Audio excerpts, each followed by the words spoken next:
যাচ্ছে। এটা সামান্য একটা পঞ্চায়েতের নির্বাচন নয় যে অমুক প্রার্থী দাঁড়িয়েছে অমুক দল থেকে, ওর সাথে আমার একটু পারিবারিক সমস্যা আছে, ওকে হারিয়ে দেবো, এই নির্বাচন এটা নয়। এই নির্বাচনটা নির্ভর করছে আগামী 5 বছর দেশ কিভাবে এগিয়ে যাবে, দেশের জনগণ কিভাবে ভালো থাকবে, দেশের জনগণের হাতে কি একটু কিভাবে টাকা আসবে, মানুষের অধিকার কিভাবে সুনিশ্চিত হবে। ওই কথাই কথাই বলছে নাকি দেশ থেকে তাড়িয়ে দেবো, ওটা বলা কিভাবে বন্ধ হবে। 1 লাখ পেলেও কি শুধুমাত্র গোমাংস রাখার জন্য যে পিটিয়ে হত্যা করছে, বা দলিত হওয়ার জন্য তারা অত্যাচারের শিকার হচ্ছে, বা আদিবাসী সমাজের হওয়ার জন্য তারা বিভিন্ন সময় লাঞ্ছিত বঞ্চিত হচ্ছে, এটা আটকানো যাবে কিভাবে? তার নির্বাচন এটা।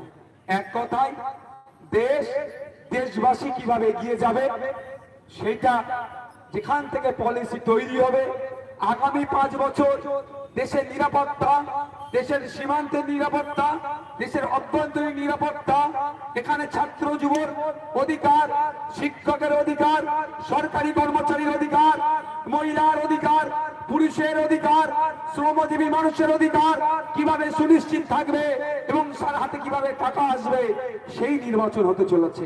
তাই ছোটখাটো নির্বাচন নয়। বন্ধুগণ, একটু কান খুলে শুনবেন, আপনাদের বলছি।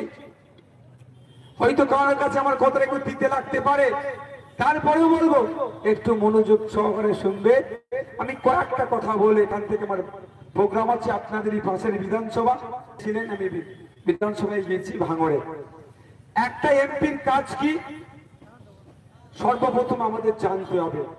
একটা এমপির কাজ হচ্ছে তার নির্বাচনী ক্ষেত্রে মানুষের চাওয়া পাওয়া, অভাব অভিযোগ যেগুলো আছে সেগুলো পার্লামেন্টে উত্থাপন করা। পার্লামেন্টে উত্থাপন করে কনসার্ন ডিপার্টমেন্টাল মিনিস্টার সেগুলো শুনবে, যে সমস্যাগুলো আছে সেইগুলো সমাধান করবে। এমপির কাজ হচ্ছে শুনিয়ে দেওয়া, সরকারের কাজ হচ্ছে সমাধান করা। এখানে দাঁড়িয়ে বলছি এই এমপি নির্বাচনে তৃণমূলের বন্ধুরা তারা তাদের প্রার্থীর সমর্থনে তাদের মতো বক্তব্য দেবে, বিজেপিদের মতো বক্তব্য দেবে তাদের প্রার্থীর সমর্থনে, কংগ্রেস সিপিএম তাদের প্রার্থীর সমর্থনে তাদের মতো করে বক্তব্য দেবে, আইএসএফ এর মতো করে বক্তব্য দেবে। তবে আমি একটা কথা বলে যাই সাধারণ মানুষকে, ভোট দেওয়ার আগে একটু ভাববেন ভোটটা কোথায় দিচ্ছে। কারণ 2019 সালে ভোটটা আপনি দিয়েছিলেন তাকে ভেবেছিলেন ভোটটা দিয়ে এই বাজমপুরের, এই বিনাকার, এই শাসনের, এই আপনার সন্দেশখালীর, হিঙ্গলগঞ্জের, বসিরহাট, বাদুরিয়ার মানুষের যে অভাবগুলো আছে, যে অভিযোগগুলো আছে, যে সমস্যাগুলো আছে সেইগুলো পার্লামেন্টে গিয়ে বলবে, আর সমস্যাটা সমাধান করবে সরকার পক্ষ।